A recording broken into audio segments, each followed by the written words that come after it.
What are the basic rights of children? Do adults owe children anything at all? And if so, which adults and what is owed? In our civilization today, there's a great deal of confusion and debate about how to raise children properly, and in particular how to educate children. I'm coming from the point of view of an educator. And I want to give you 9 propositions that I believe prove that adults do owe something to their children. And what they owe them is to everything they need to help them survive. Proposition 1. An infant once born cannot take care of itself. Once born, our species is not able to provide what it needs for itself as an infant without external intervention. Point number 2. Nature doesn't provide it either. There is nothing in nature which guarantees survival and all the necessities of survival for a newborn human infant. So, points 1 and 2 together give us proposition number 3 in my list. Without intervention of some kind, since the baby cannot take care of itself and nature won't do it for the baby, without some kind of external intervention, which must be from a member of its own species, the default outcome for a newly born human being in nature is to suffer and perish. It's not survival. Life is not a gift. It's an imposition. Proposition number 4. Once born, a human being has a strong will to survive.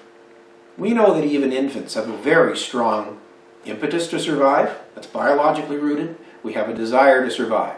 This question wouldn't matter. Nothing would matter if we didn't have the will to survive. If we didn't care if we survived or not. But we do. Infants do. And they're put into a position from birth where survival is not guaranteed. Death is.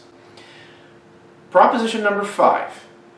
Children have no volition whatsoever in being born, for obvious reasons. You can't go back in time and decide to be born or not. Nor does an infant have the intellectual capacity to make that decision. Proposition number 6. Unlike the infants, the parents, as adult human beings, do have that volition. Parents make a voluntary decision to create a newborn child. It's a decision that they alone make of their own free will that the child does not have any say in.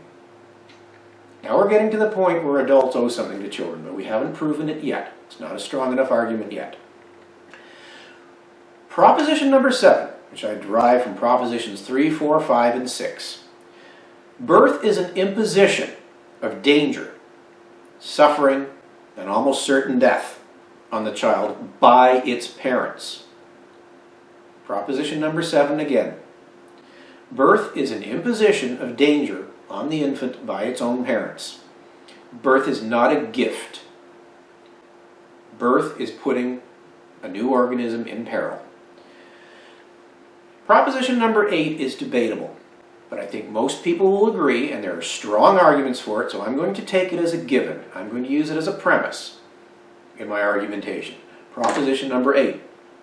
In any situation, the ones who act on their own free will, creating a consequence for a second party, the infant in this case, have voluntarily undertaken a moral obligation to the party which experiences the consequences.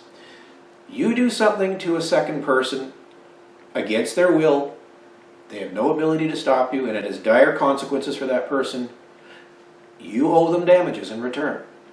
When parents create a baby and instantly put it in danger of death and peril, they've created damages in the legal sense. Those parents owe something. They've undertaken a contract to that baby with their voluntary actions and the consequences of them.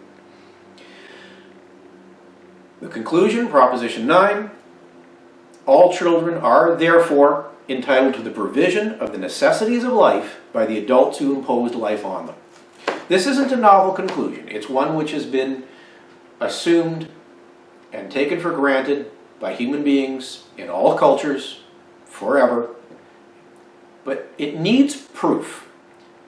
I was not satisfied with the proof that is out there, so I decided to create my own. And a lot of it is redundant. It's similar in other things that you see. I borrowed from nobody.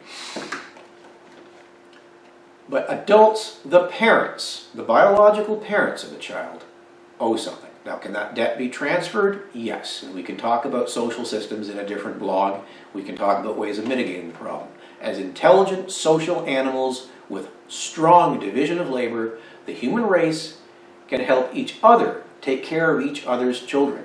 I've helped by being a tutor to special needs kids, many of whom are being taken care of by their grandparents because their parents are unavailable. In some cases, literally in jail or dead. In some cases, just incapable of being parents. But as a specialist, I can provide education and mentoring to children who need that help. I get paid in return. The debt is transferred. Please disagree if you like. Start a discussion. Do we owe children anything? Do we owe them what they need to survive? The parents do, at least.